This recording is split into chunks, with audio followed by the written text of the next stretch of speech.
नेपाली सेनाको आकारबारे व्यापक बहस, कसको इशारामा बोल्नुभयो बिमला राई र स्वर्णिम वाग्लेले। द्वन्द्व अगाडि 45,000 को सेनालाई 90,000 पुर्याइयो। श्रीलङ्काले धान्न नसकेर एकैचोटि 1/3 चाहिँ काट्यो भनेर गत समाचार आएपछि मैले पनि पब्लिकली यसबारेमा हामीले पनि रिफर्म सुरु गर्ने हो कि भने, तर उहाँ सम्बन्धित अथोरिटीसँगै कुरा बुझौँ भनेर हिजो मैले भेटेँ। हाम्रो देशको स्वार्थ रक्षा गर्न नसक्ने रक्षा मन्त्रालयलाई यति धेरै 80,000 कि 90,000 कति सेना चाहिन्छ कि चाहिँदैन, पुनरावलोकन गरौँ। हाम्रो कमजोरीमाथि भारतीय हाबी, कहाँ कहाँ चुक्दैछ नेपाली सेना? नेपाली सेना माथिको बहस विशेष द न्युज रिभ्यू।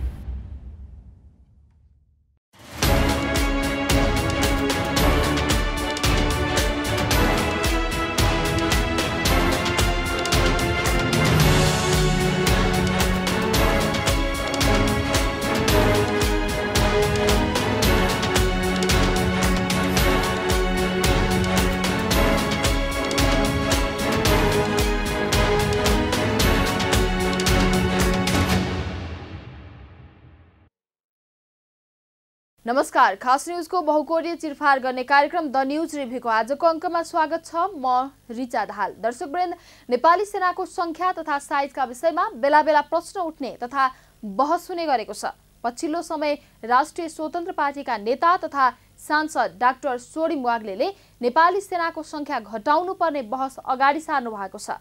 सेनाको संख्या तथा साइज घटाउनु पर्ने विषयमा उठेका बहसहरू एकै खालका भन्ने छैनन्। यस्ता बहस उठाउनेहरूको नियत पनि एकै खालको छैन।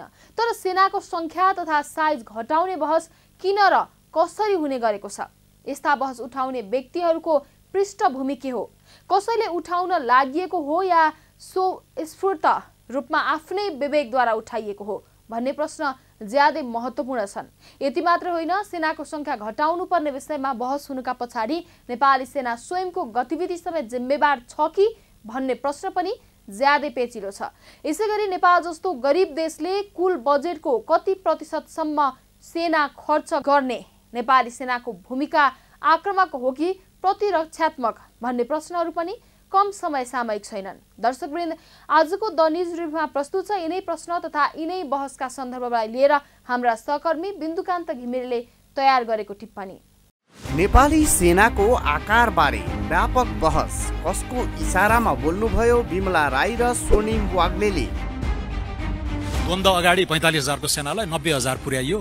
श्रीलङ्काले धान्न नसकेर एकैचोटि 1/3 चाहिँ काट्यो भनेर गत समाचार आएपछि मैले पनि पब्लिकली यसबारेमा हामीले पनि रिफर्म सुरु गर्ने हो कि भने, तर उहाँ सम्बन्धित अथोरिटीसँगै कुरा बुझौँ भनेर हिजो मैले भेटेँ। हाम्रो देशको स्वार्थ रक्षा गर्न नसक्ने रक्षा मन्त्रालयलाई यति धेरै 80,000 कि 90,000 कति सेना चाहिन्छ कि चाहिँदैन, पुनरावलोकन गरौँ। हाम्रो कमजोरीमाथि भारतीय हाबी, कहाँ कहाँ चुक्दैछ नेपाली सेना? नेपाली सेना माथिको बहस विशेष द न्युज रिभ्यू। नेपाली सेनाको इतिहास आधुनिक नेपालको इतिहास भन्दा जेठो छ। देशको इतिहास भन्दा पनि लामो इतिहास बोकेको सेना विश्वका अन्य मुलुकहरूमा सायदै होलान्। वर्तमान नेपालको निर्माण गरेकै नेपाली सेनाले हो। वर्तमान नेपालको सार्वभौमिकता बचाएर राखेकै नेपाली सेनाले हो। त्यसैले नेपाली सेनाको आकार र साइज घटाउने सन्दर्भमा बहस नहुनु पर्ने हो। तर पनि बेला बेलामा यस्ता बहसहरू सतहमा आउने गरेका छन्। नेपाली सेनाको आकार र साइज घटाउने सन्दर्भमा अहिले भइरहेको बहस नयाँ होइन। सुगौली सन्धिदेखि नै यो बहस उठ्दै आएको हो। सुगौली सन्धिपछि नेपालको भूगोल विस्तार अभियानमा पूर्ण विराम लाग्यो। विदेशीसँग लडाईँ गर्नु नपर्ने भएपछि नेपाली सेनाको संख्या र साइज घटाउँदै लैजानुपर्ने बहस नउठेको होइन, तर झन बढाइयो। सुगौली सन्धिपछि नेपाली सेनाको सदुपयोग भन्दा दुरुपयोग बढी भयो। नेपाली सेनालाई आडमा भीमसेन थापाले शासन सत्ता आफ्नो हातमा लिए। नेपाली सेनालाई आधुनिक बनाएको भीमसेन थापाले हो, तर राज्यको सारा ढुकुटी सेना पाल्नमै खर्च भएका कारण विकास निर्माणको काम हुन सकेन। जङ्गबहादुर राणाको उदय पनि नेपाली सेनाकै दुरुपयोगको प्रतिफल थियो। तर जङ्गबहादुर राणाको पालामा नेपाली सेना मार्फत देशका लागि थुप्रै गौरवशाली काम भएको देखिन्छ। अंग्रेज विरुद्ध लखनऊमा भएको सिपाही विद्रोह दबाउन तत्कालीन प्रधानमन्त्री जङ्गबहादुर राणाले नेपाली सेना प्रयोग गर्नु ठिक हो या बेठिक भन्ने बहस आफ्नो ठाउँमा छ। तर नेपाली सेनाले लखनऊ विद्रोह दबाइदिए बापत अङ्ग्रेजहरूले कैलाली, कञ्चनपुर, बाँके र बर्दिया नेपाललाई फिर्ता गरेका हुन्। अङ्ग्रेज र नेपाल बीचको सीमा निर्धारण गरी 10 गजा कायम गर्ने र 10 गजामा जङ्गे पिलर अर्थात् भीमकाय सीमा स्तम्भ राख्ने काम नेपाली सेनाले नै गरेको हो। जङ्गबहादुरपछि नेपाली सेनाको सदुपयोग भन्दा दुरुपयोग बढी भएको देखिन्छ। 104 वर्ष लामो निरङ्कुश राणा शासन टिकेको नेपाली सेनाकै कारण हो भन्ने कुरामा कोही कतै विवाद छैन। नेपाली सेनाका आडमा राणाहरूले राजालाई खोपीभित्र थुनेर आफूले निरङ्कुश शासन चलाएका हुन्। तत्कालीन राजा राजेन्द्र विक्रम शाहको त कारागारमै मृत्यु भएको हो। 2007 सालमा नेपाली काङ्ग्रेसले नेपाली सेनालाई परास्त गर्न नसकेको भए देशमा प्रजातन्त्र आउने थिएन। 2017 सालमा तत्कालीन राजा महेन्द्र शाहले जननिर्वाचित प्रधानमन्त्री बीपी कोइरालालाई जेलमा थुनेर शासन सत्ता हातमा लिएको सेनाकै आडमा हो। देश निर्माण गर्न र देश जोगाउन नेपाली सेनाले निर्वाह गरेको भूमिका ज्यादै नै स्तुत्य छ। तर जनताको अधिकारका सन्दर्भमा भने नेपाली सेनाको भूमिका विवादास्पद रहँदै आएको छ। यति हुँदाहुँदै पनि नेपाली सेनाको संख्या र साइजको विषयमा 2007 साल यता भएका बहसहरू एकै खालका छैनन्। केही बहसहरू विदेशीको इसारामा भएका छन् भने केही बहसहरू नेपाली सेनालाई पाठ सिकाउने हिसाबले पनि भएका छन्। त्यसैले यी बहसहरूलाई एउटै टोकरीमा राखेर विश्लेषण गर्न मिल्दैन। नेपाली सेनाको संख्या तथा साइज घटाउने बहसलाई एउटै टोकरीमा राखेर विश्लेषण गर्न किन मिल्दैन त? दर्शकवृन्द, द न्यूज रिभ्यूको अबको श्रृङ्खलामा प्रस्तुत छ यसै सन्दर्भमा छोटो चर्चा। नेपालले आफ्नै सेना राख्नु पर्दैन भन्ने प्रस्ताव सर्वप्रथम अङ्ग्रेजहरूले राखेका हुन्। अङ्ग्रेजहरूको यो प्रस्तावलाई तत्कालीन प्रधानमन्त्री जङ्गबहादुर राणाले ज्यादै चतुर्याइपूर्वक दुहाइदिएका थिए। नेपाली सेनालाई अझ सुविधा सम्पन्न बनाउने र आवश्यक पर्दा नेपाली सेनाले अङ्ग्रेजलाई सहयोग गर्ने प्रस्ताव अघि सार्नु जङ्गबहादुर राणाको ठूलो चतुर्याइ थियो। अङ्ग्रेज शासन हटेपछि 2004 सालमा छिमेकी भारत स्वतन्त्र भयो। स्वतन्त्र भारतले अङ्ग्रेजको पुरानो प्रस्तावलाई निरन्तरता दियो। नेपालले आफ्नै सेना राख्नु पर्दैन, नेपालको सुरक्षा हामी गरिदिन्छौँ भन्ने प्रस्ताव भारतले अघि सार्यो। तर राणा शासकहरूले यो प्रस्ताव स्वीकार गर्न मानेनन्। यसैको सेरोफेरोमा सन् 1950 को नेपाल भारत सन्धि भएको हो। सन् 1950 को सन्धि अनुसार भारतलाई आवश्यक पर्दा नेपाली सेनाले सहयोग गर्नुपर्नेछ, नेपाललाई आवश्यक पर्दा भारतीय सेनाले सहयोग गर्नुपर्नेछ। तर 2007 सालको क्रान्तिपछि नेपालमा सेना आवश्यक छैन भन्दै अर्को थाप्न भारतले छाडेन। चीनबाट नेपालमाथि खतरा भएको भन्दै भारतले नेपालका उत्तरी नाकामा आफ्ना सेना तैनात गर्न थाल्यो। नेपाल जस्तो गरिब देशले सेना पाल्न किन बजेट खर्च गर्नु पर्यो? हामी आफै नेपालको रक्षा गरिदिन्छौँ भन्ने भारतको निरन्तरको दबावपछि नेपालका दूरदर्शी राजनेता बीपी कोइराला नराम्रोसँग छस्के। प्रथम जननिर्वाचित प्रधानमन्त्री बीपी कोइरालाले अमेरिका र चीनसँग सम्बन्ध बढाए। अमेरिकाद्वारा जन्माइएको देश इजरायलको दूतावास नेपालमै खोल्न दिए। नेपाली सेनालाई शाही नेपाली सेना नामाकरण गरी अमेरिकी तथा इजरायली मोडमा अघि सार्ने गृह कार्य पनि गर्न थाले। इजरायलबाट हतियार पनि ल्याए। नेपालले आफ्नै सेना राख्नु पर्दैन, भुटान र सिक्किमलाई चाहिँ हामी आफै सुरक्षा दिन्छौँ भन्ने भारतको प्रस्ताव विपरीत बीपी कोइरालाले नेपाली सेनालाई थप बलियो बनाए। तर भारतले तत्कालीन राजा महेन्द्र शाहलाई उक्साएर प्रजातन्त्र नै अपहरण गर्न लगायो। प्रथम जननिर्वाचित प्रधानमन्त्री बीपी कोइरालालाई सेना आफैले पक्राउ गरेर सुन्दरी चल स्थित आफ्नै ब्यारेकमा करिब 8 वर्ष थुनेर राख्यो। क्यान्सर रोगले ग्रस्त भएपछि मात्रै प्रथम जननिर्वाचित प्रधानमन्त्री बीपी कोइराला रिहाई भए। नेपाली सेनाको दस्तावेजमा बीपी कोइरालालाई अन्तर्राष्ट्रिय तत्त्व भनेर उल्लेख गरिएको छ। नेपाली सेना आलोचित हुनुको मुख्य कारण पनि यही हो। नेपाली सेनाको आकारबारे व्यापक बहस कसको इसारामा बोल्नुभयो बिमला राई र स्वर्णिम वाग्लेले? द्वन्द अगाडि 45,000 को सेनालाई 90,000 पुर्याइयो। श्रीलङ्काले धान्न नसकेर एकैचोटि 1/3 चाहिँ काट्यो भनेर गत समाचार आएपछि मैले पनि पब्लिकली यसबारेमा हामीले पनि रिफर्म सुरु गर्ने हो कि भने, तर उहाँ सम्बन्धित अथोरिटीसँगै कुरा बुझौँ भनेर हिजो मैले भेटेँ। हाम्रो देशको स्वार्थ रक्षा गर्न नसक्ने रक्षा मन्त्रालयलाई यति धेरै 80,000 कि 90,000 कति सेना चाहिन्छ कि चाहिँदैन पुनरावलोकन गरौँ। हाम्रो कमजोरीमाथि भारतीय हाबी, कहाँ कहाँ चुक्दैछ नेपाली सेना? नेपाली सेना माथिको बहस विशेष द न्युज रिभ्यू। विश्वमा सेना नभएका देशहरू पनि कैयौं छन्। विश्वका 31वटा मुलुकमा आधिकारिक सैन्य बल छैन। केही देशहरूले सेना नभएको हुनाले प्रहरी बललाई सैन्य बलको रूपमा प्रयोग गरेको भेटिन्छ। सैन्य बल नभए पनि ती मुलुकहरू भने सुरक्षित नै छन्। सन् 1948 डिसेम्बर 1 मा कोस्टारिकाले सेनाको उन्मूलन गर्यो, जसले गर्दा प्रत्येक वर्ष डिसेम्बर 1 लाई कोस्टारिकन सेना उन्मूलन दिन भनेर मनाउने गरिन्छ। कोस्टारिका सैन्य बलको सट्टा शिक्षा, स्वास्थ्य र भरपर्दो सामाजिक सुरक्षामा विश्वास गर्छ। नेपालका सन्दर्भमा पनि तत्कालीन राजा वीरेन्द्र शाहले विश्व समक्ष शान्ति क्षेत्रको प्रस्ताव अघि सारेकै हुन्। तत्कालीन राजा वीरेन्द्रले अघि सारेको शान्ति क्षेत्रको प्रस्तावको परिभाषा अमूर्त छ, तर पनि शान्ति क्षेत्रको शाब्दिक अर्थ भनेको सेनाविहीन हो। राजा वीरेन्द्रले अघि सारेको शान्ति क्षेत्र घोषित गर्नुपर्छ भन्ने प्रस्तावलाई अमेरिकी लबीका 130 वटा राष्ट्रले समर्थन गरे, तर भारतले गरेन। भारतकै इसारामा सोभियत सङ्घ तथा सोभियत सङ्घको लबीका देशहरूले शान्ति क्षेत्रको प्रस्तावलाई समर्थन गरेनन्।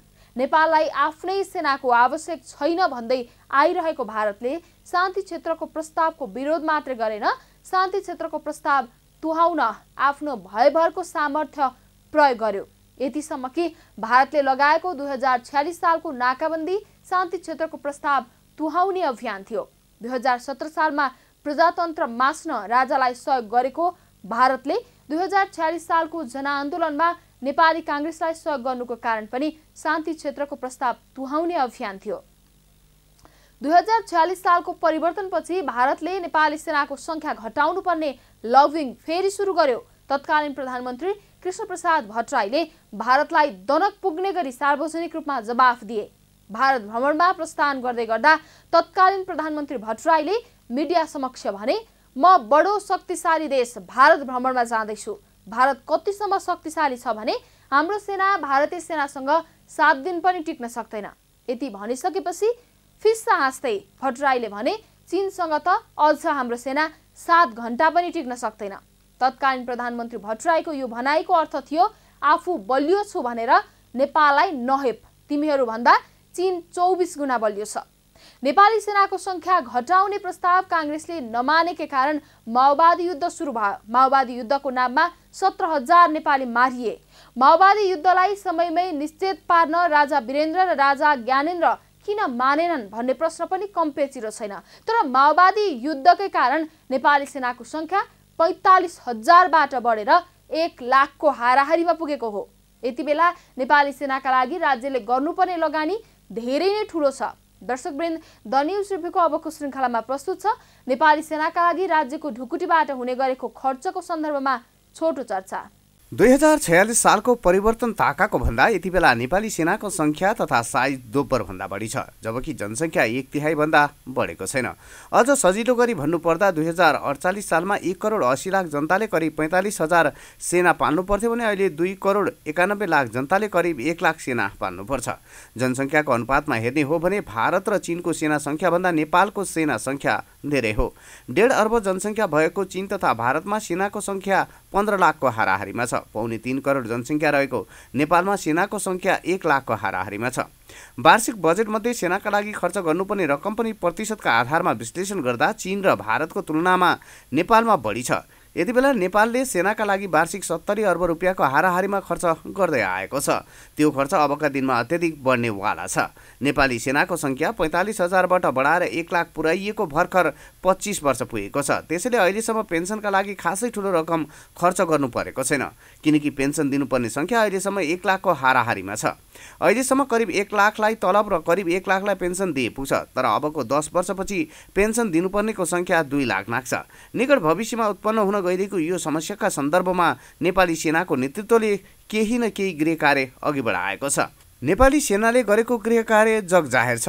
राष्ट्रिय निकुञ्जको सुरक्षामा खटिएको सेनालाई फलफुलका बगैँचा हुर्काउन लगाउन सकिन्छ, जलविद्युत उत्पादनको काममा लगाउन सकिन्छ, सडक निर्माणको काम त नेपाली सेनाले गरिरहेका छ। त्यसबाहेक सेनालाई कृषि फार्म सञ्चालन गर्न लगाएर खाद्यान्नको आयात रोक्न सकिन्छ भने विभिन्न उद्योग तथा कल कारखानामा सेनाको जनशक्ति प्रयोग गर्न सकिन्छ। नेपाली सेनाको आकारबारे व्यापक बहस, कसको इसारामा बोल्नुभयो बिमला राई र स्वर्णिम वाग्लेले। द्वन्द्व अगाडि 45,000 को सेनालाई 90,000 पुर्याइयो।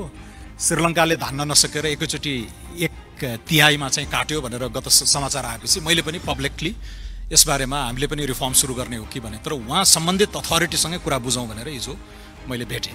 हाम्रो देशको स्वार्थ रक्षा गर्न नसक्ने रक्षा मन्त्रालयलाई यति धेरै 80,000 कि 90,000 कति सेना चाहिन्छ कि चाहिँदैन, पुनरावलोकन गरौँ। हाम्रो कमजोरीमाथि भारतीय हाबी, कहाँ चुक्दैछ नेपाली सेना? नेपाली सेना माथिको बहस विशेष द न्युज रिभ्यू। यति बेला राजावादीहरू भन्ने गर्छन् भारतले नै माओवादीलाई आश्रय दिएर राजतन्त्र समाप्त गराएको हो, तर तत्कालीन प्रधानमन्त्री गिरिजाप्रसाद कोइरालाले माओवादी विरुद्ध सेना प्रयोग गर्न खोज्दा राजालाई उकास्नेहरू कथित राजावादी नै थिए। कुनै बेला शान्ति क्षेत्र प्रस्तावको विरोध गर्ने भारतले कालान्तरमा आएर गृहयुद्धको वातावरण सिर्जना गरेर राजतन्त्र नै हटाइदिएको कुरालाई सामान्य रूपमा लिन मिल्दैन।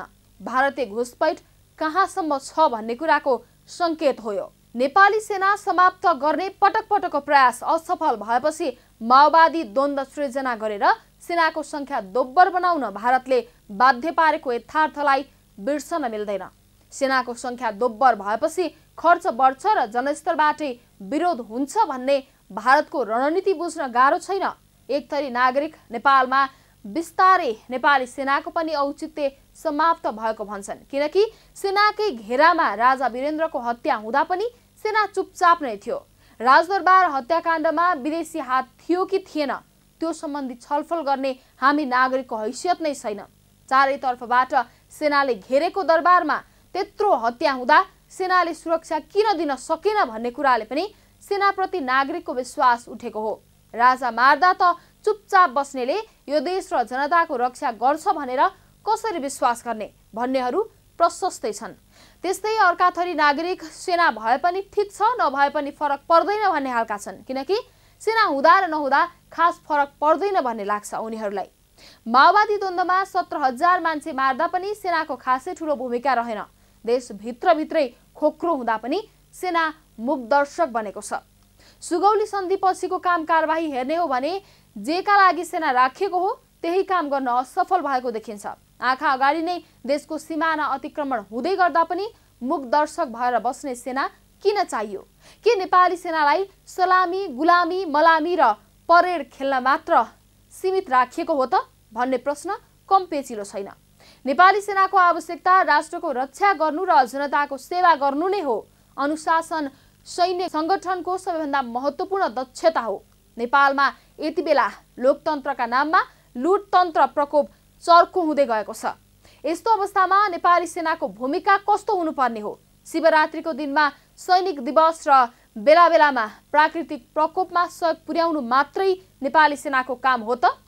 हाम्रा भ्रष्ट अकुशल राजनीतिक वर्गलाई अनुशासनको दायरामा ल्याउँदै देश बचाएर परिवर्तनको दिशातिर उन्मुख गर्दै विकासको बाटोमा लैजाने कर्तव्य उनीहरूको हो कि होइन? मामिलामा निकै गम्भीर छ। दर्शकवृन्द, द न्युज रिभ्यूको अबको श्रृङ्खलामा प्रस्तुत छ यसै सन्दर्भमा छोटो चर्चा। सामान्यतया सेनाको काम जनताको स्वतन्त्रताको रक्षा गर्नु, शत्रुहरूबाट सामान्य जीवनमा बाधा पुर्याउने प्रयासलाई असफल बनाउनु हो। राज्य, नागरिकहरू र त्यहाँका बासिन्दाहरूको रक्षा गर्न हरेक प्रयास गर्दै लड्नु र समर्पित हुनु सेनाको कर्तव्य पनि हो। नेपाली सेनाको साइज ठुलो भयो भन्ने तर्कका पछाडि सेना पाल्नै नसकिने गरी ठुलो छ भन्न खोजिए जस्तो देखिन्छ।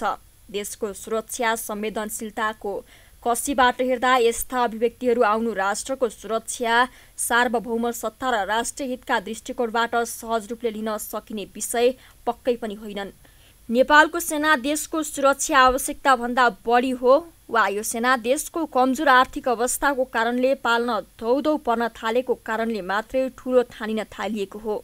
यो सेनाले संविधानले तोकेको निर्दिष्ट कार्य गर्न नसकेको कारणबाट यसको आवश्यकता वा औचित्य समाप्त भएको त होइन भन्ने शङ्काहरू उब्जिन थालेका छन्। यसरी सतै तर्क गर्नेहरूले सार्वभौम नेपाली जनतालाई फेहरिस्त दिन सक्नुपर्दछ। फेहरिस्त दिएर मात्रै पनि पुग्दैन। जनताबाट निर्वाचित भएर जनताको नाममा यसरी प्रश्न उठाउनेहरूले नेपाली जनतालाई यसो गरियो भने देशको सार्वभौम सत्ता एवं राष्ट्रिय अखण्डता लगायतको 100% सुरक्षा प्रत्याभूति हुन्छ भन्ने चित्त बुझ्दो राष्ट्रिय विकल्प समेत प्रस्तुत गर्ने क्षमता राख्नुपर्छ। नेपाली सेनाको सङ्ख्याबारे यति बेला आपत्ति प्रकट गर्दै बोलिनु मुलुकप्रतिको चिन्ता मात्रै हो त? यदि हो भने मुलुक र मुलुकको प्रतिरक्षा, सुरक्षा, स्वाभिमान र अखण्डताप्रतिको दृढ राष्ट्रप्रेम र देशभक्तिलाई नै पहिलो शर्त मानेर सोच्नुपर्ने अनि बोल्नुपर्ने होइन र? तर सैनिकको सङ्ख्याबारे कुरा उठाउने हैसियत राख्नेहरूबाट यस किसिमका बोली बोल्नु वा बोलिनुबाट उनीहरू मुलुकको रक्षा, सुरक्षा र प्रतिरक्षाप्रति कति जिम्मेवार र संवेदनशील छन् भनेर पनि सोच्नुपर्ने बेला आएको छ। इतिहासलाई भुलेर त्यो पनि निकट विगतको माओवादी सिर्जित आन्तरिक द्वन्द्वमा सेना सानो वा कमजोर भएको भए के हुन्थ्यो होला भन्ने अनुमानसम्म गरेको पनि देखिएन।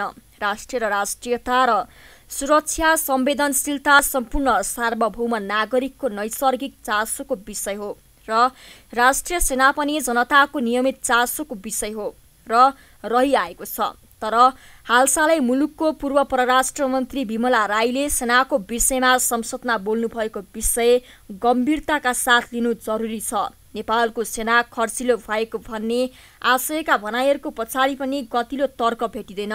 2008 सालमा नेपाली सेनाको सङ्ख्या 25,000बाट 8,000मा अर्थात् 1/3 भन्दा कम सङ्ख्यामा खटाइयो। त्यस बखत जोसुकैको र जुनसुकै कारणबाट पूर्वाग्रही ढङ्गबाट सैनिक सङ्ख्या र शक्तिलाई कमजोर पारिएको भए तापनि त्यसले नेपालको राष्ट्रिय सुरक्षालाई नै जोखिम पुर्याएको थियो। नेपाल र समग्र नेपालीहरू नै जोखिममा पारिएका थिए। नेपालका उत्तरी नाकामा भारतीय सेना आएर बस्यो। जानी नजानी त्यस बखत पूर्वाग्रह राख्नेहरूमा पनि गल्ती महसुस वा चेत आइसकेको हुनुपर्दछ। अरू त अरू अपवाद बाहेक आन्तरिक द्वन्द्वको समयमा आमन्य सामान्य होमिएका एवं राष्ट्रिय पहिलो भन्ने चेत भएका पूर्व माओवादीहरूमा पनि नयाँ सोच पलाइसकेको हुनुपर्दछ। अहिले सयौंको सङ्ख्यामा तत्कालीन लडाकुहरू नेपाली सेनामा सहकर्मी भएका छन्। पूर्व परराष्ट्र मन्त्री विमला राई वा सांसद छोडिम वाग्ले वा जो कोहीले नेपाली सेनाको सङ्ख्या धेरै भएकाले पुनरावलोकन गर्नुपर्ने माग राखेको भन्ने सन्दर्भमा के कारणबाट सङ्ख्या धेरै भयो भन्ने प्रश्न खुलेको छैन र थप विस्तृत अध्ययन बिना त्यसको आशय के हो भन्न पनि कठिन छ। नेपाली सेनाको आकारबारे व्यापक बहस कसको इसारामा बोल्नुभयो विमला राई र स्वर्णिम वाग्लेले? द्वन्द्व अगाडि 45,000को सेनालाई 90,000 पुर्याइयो। श्रीलङ्काले धान्न नसकेर एकैचोटि 1/3 चाहिँ काट्यो भनेर गत समाचार आएपछि मैले पनि पब्लिकली यसबारेमा हामीले पनि रिफर्म सुरु गर्ने हो कि भने, तर उहाँ सम्बन्धित अथोरिटीसँगै कुरा बुझौँ भनेर हिजो मैले भेटेँ। हाम्रो देशको स्वार्थ रक्षा गर्न नसक्ने रक्षा मन्त्रालयलाई यति धेरै 80,000 कि 90,000 कति सेना चाहिन्छ कि चाहिँदैन? पुनरावलोकन गरौँ। हाम्रो कमजोरीमाथि भारतीय हाबी कहाँ कहाँ चुक्दैछ नेपाली सेना? नेपाली सेना माथिको बहस विशेष द न्युज रिभ्यू। हाम्रो राज्य संरचना खर्चिलो भयो कि भन्नेतर्फको मात्रै बहस हो भने सकारात्मक रूपमै लिनुपर्छ। तर भारतीय इसारामा यस्तो बहस भएको हो भने गम्भीरतापूर्वक लिनुपर्छ। नेपाली सेनाको जग भनेको सिन्धुलीगढीमा ब्रिटिस र मकवानपुर गढीमा मीर कासिमका फौजलाई हराउने र 260 वर्ष पुरानो संगठन हो। यति पुरानो र व्यावसायिक सेनाको संख्यामा संसदमा कुरा उठाउँदैमा नेपाली सेना तहस नहस हुँदैन। सिर्फ सैनिक नेतृत्व इमानदार भएर देशभक्तिको दरो खुट्टा टेक्न सक्नुपर्छ। सैनिक नेतृत्वले आफूलाई खुला, स्पष्ट र पारदर्शी बनाउनुपर्छ। नेपाली सेना राष्ट्रिय सुरक्षाको मेरुदण्ड हो। सेना संस्थागत र सांगठनिक रूपमा अत्याधुनिक, बलियो, भरपर्दो र पारदर्शी हुनुपर्छ भन्नेमा दुई मत हुनै सक्दैन। मुलुकको सार्वभौम सत्ता र अखण्डता जोगाउन सेनाको भूमिका सबैभन्दा महत्त्वपूर्ण हुन्छ। सेना नभएको नागरिकसँग केही पनि हुँदैन। तसर्थ सेना अत्याधुनिक र शक्तिशाली हुनै पर्छ। नीड बेस होस् वा थ्रेड बेस, संख्या, संरचना, साधन, स्रोत, प्रविधिमा आधुनिक हुनु सेनाको आधारभूत शर्त हो। यसलाई कसैले नकार्नै सक्दैन। मङ्सिर 2058 मा मुलुकमा सङ्कटकाल घोषणा गरी सेना परिचालन गर्दा यसको सङ्ख्या करिब 47,000 हाराहारी थियो। 2063 मा आइपुग्दा सेनाको सङ्ख्या 96,000 नाग्यो। अर्थात् 5 वर्षमा सेनाको सङ्ख्या समयमा 100% वृद्धि गरियो। तर बढेको सङ्ख्या अनुसार सैन्य कला प्रविधिमा दक्ष बनाइयो कि बनाइएन? आधुनिक सैन्य विज्ञानका सिद्धान्त एवं नियमहरूमा नेपाली सेना अभ्यस्त छ कि छैन? के बन्दुक बोक्नु मात्रै दक्ष सेना हुनु हो? यसतर्फ भने कसैको ध्यान खिचिएको देखिँदैन। नेपाली सेनाका पूर्व प्रधान सेनापति मध्ये एकजना अमेरिकाको न्युयोर्क, अर्का फ्रान्सको पेरिसमा घर किनेर पछिल्ला दिनहरूमा उतै बसिरहेका छन्। अर्का एक पूर्व प्रधान सेनापति भारतको गुडगाउँमा घर बनाएर बसेका छन् भने अर्का एकजनाको भारतकै सिमलामा घर छ। राष्ट्रिय सुरक्षाको नेतृत्व गरिसकेको व्यक्ति अवकाश लगतै विदेशमा बस्न पाउने हो कि होइन? त्यहाँ घर किन्ने सम्पत्ति कहाँबाट लगियो? यो बहस र प्रश्न कुनै पूर्वाग्रह होइन। दर्शकवृन्द, द न्युज रिभ्यूको आजको प्रसङ्ग यति नै। तपाईँ न्युज नेपाल टेलिभिजनको प्रसारण युट्युब र फेसबुकमा पनि प्रत्यक्ष हेर्न सक्नुहुनेछ। आजको प्रस्तुतिबाट हामी सबैलाई बिदा दिनुहोस्। हेर्दै गर्नुहोला न्युज नेपाल टेलिभिजन। नमस्कार। नेपाली सेनाको आकारबारे व्यापक बहस कसको इसारामा बोल्नुभयो बिमला राई र स्वर्णिम वाग्लेले? द्वन्द्व अगाडि 45,000 को सेनालाई 90,000 पुर्याइयो। श्रीलङ्काले धान्न नसकेर एकैचोटि 1/3 चाहिँ काट्यो भनेर गत समाचार आएपछि मैले पनि पब्लिकली यसबारेमा हामीले पनि रिफर्म सुरु गर्ने हो कि भने, तर उहाँ सम्बन्धित अथोरिटीसँगै कुरा बुझौँ भनेर हिजो मैले भेटेँ। हाम्रो देशको स्वार्थ रक्षा गर्न नसक्ने रक्षा मन्त्रालयलाई यति धेरै 80,000 कि 90,000 कति सेना चाहिन्छ कि चाहिँदैन? पुनरावलोकन गरौँ। हाम्रो कमजोरीमाथि भारतीय हाबी कहाँ चुक्दैछ नेपाली सेना? नेपाली सेना माथिको बहस विशेष द न्युज रिभ्यू।